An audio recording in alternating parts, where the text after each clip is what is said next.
ನಮಸ್ತೆ ಟಿವಿ 20 ಕನ್ನಡ ವಾಹಿನಿಗೆ ಸ್ವಾಗತ. ಸಿಎಂ ಸಿದ್ದರಾಮಯ್ಯ ನೇತೃತ್ವದ ಕಾಂಗ್ರೆಸ್ ಸರ್ಕಾರ ಅಧಿಕಾರಕ್ಕೆ ಬಂದು 2 ವರ್ಷ ಪೂರೈಕೆ ಆಗ್ತಾ ಇದೆ.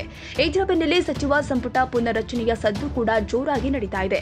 ಕೆಲ ಹಿರಿಯ ಸಚಿವರಿಗೆ ಕೋಕ ಕೊಟ್ಟು ಹೊಸಬರಿಗೆ ಅವಕಾಶ ಕಲ್ಪಿಸಲಾಗುತ್ತೆ ಎಂಬ ಚರ್ಚೆ ಜೋರಾಗಿ ನಡೀತಾ ಇದೆ. ಇನ್ನು ಈ ಕುರಿತು ಬೆಂಗಳೂರಲ್ಲಿ ಸಚಿವ ದಿನೇಶ್ ಗುಂಡೂರಾವ್ ಪ್ರತಿಕ್ರಿಯಿಸಿದ್ದು, ಸಂಪುಟ ಪುನರ್ರಚನೆ ಬಗ್ಗೆ ಎಲ್ಲ ಸಿಎಂ ಕೆಪಿಸಿಸಿ ಅಧ್ಯಕ್ಷರು ಮತ್ತು ಹೈಕಮಾಂಡ್ ನಾಯಕರನ್ನೇ ಕೇಳಬೇಕು. ಇದರ ಬಗ್ಗೆ ನಮಗೆ ಹೆಚ್ಚಿನ ಮಾಹಿತಿ ಗೊತ್ತಿಲ್ಲ ಎಂದಿದ್ದಾರೆ. ಇನ್ನು ಸಚಿವ ಮುನಿಯಪ್ಪ 2ನೇ ಹಂತದ ನಾಯಕರಿಗೆ ಅವಕಾಶ ಕೊಡಬೇಕು ಅಂತ ಸಲಹೆಗೆ ಧ್ವನಿಗೂಡಿಸಿದ ಅವರು, ಮುನಿಯಪ್ಪನವರ ಸಲಹೆಯನ್ನ ನಾನು ಸ್ವೀಕಾರ ಮಾಡ್ತೀನಿ. ಅವರು ಕೊಟ್ಟಿರೋದು ಒಳ್ಳೆಯ ಸಲಹೆ. ಅಧಿಕಾರದಲ್ಲಿ ಎಲ್ಲರಿಗೂ ಅವಕಾಶ ಸಿಗಬೇಕು.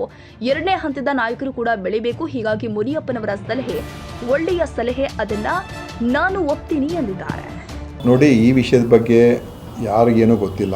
ಇದಕ್ಕೆ CM ಅವರು ಗೊತ್ತಿರ್ತದೆ, ನಮ್ಮ KPC ಅಧ್ಯಕ್ಷರಿಗೆ ಗೊತ್ತಿರ್ತದೆ ಮತ್ತು ಕೇಂದ್ರದ ನಮ್ಮ ವರಿಷ್ಠರಿಗೆ ಗೊತ್ತಿರ್ತದೆ. ನೀವು ಅವರು ಕೇಳೋದೇ ಒಳ್ಳೆಯದು. ನಮ್ಮನ್ನು ಕೇಳಿ ನಮ್ಮಿಂದ ಏನು ನಿಮ್ಗೆ ಉತ್ತರ ಸಿಗೋದಿಲ್ಲ. ಆಯಿತಾ?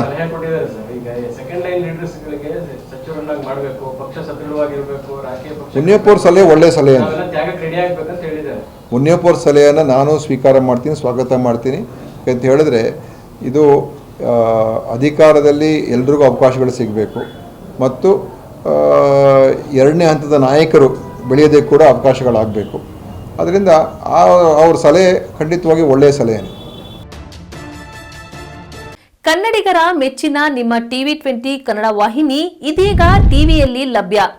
ಕರ್ನಾಟಕ ಮತ್ತು ದೇಶ ವಿದೇಶದ 360 ಡಿಗ್ರಿ ಸುದ್ದಿ ವಿವರವನ್ನ ಪಡೆಯುವುದಕ್ಕೆ ಟಿವಿ 20 ವಾಹಿನಿಯನ್ನು ಲೈಕ್ ಮಾಡಿ, ವಿಡಿಯೋಗಳನ್ನು ಶೇರ್ ಮಾಡಿ, ಕಮೆಂಟ್ ಮಾಡಿ, ಸಬ್ಸ್ಕ್ರೈಬ್ ಮಾಡಿ. HCN ಕೇಬಲ್ 842 ನಂಬರ್ನಲ್ಲಿ ಹುಕ್ಕೇರಿ ತಾಲೂಕು ಹಾಗೂ ಸಂಕೇಶ್ವರದ ಸುತ್ತಮುತ್ತಲಿನ ಹಳ್ಳಿಗಳಲ್ಲಿ ಲಭ್ಯ. PCN ಕೇಬಲ್ 129 ನಂಬರ್ನಲ್ಲಿ ಹಾರುಗೆರೆ ಸುತ್ತಮುತ್ತಲಿನ ಹಳ್ಳಿಗಳಲ್ಲಿ ಲಭ್ಯ. ರಾಯಬಾಗ್ ಡಿಜಿಟಲ್ ಚಾನೆಲ್ ಕೇಬಲ್ 80ನೇ ನಂಬರ್ನಲ್ಲಿ ರಾಯಬಾಗ ತಾಲೂಕಿನ ಸುತ್ತಮುತ್ತಲಿನ ಹಳ್ಳಿಗಳಲ್ಲಿ ಲಭ್ಯ. UDCN ಕೇಬಲ್ ನೆಟ್ವರ್ಕ್ ಉಗಾರ ಸುತ್ತಮುತ್ತಲಿನ ಹಳ್ಳಿಗಳಲ್ಲಿ ನಿಮ್ಮ ಟಿವಿ 20 ಕನ್ನಡ ವಾಹಿನಿಯೂ ಲಭ್ಯ.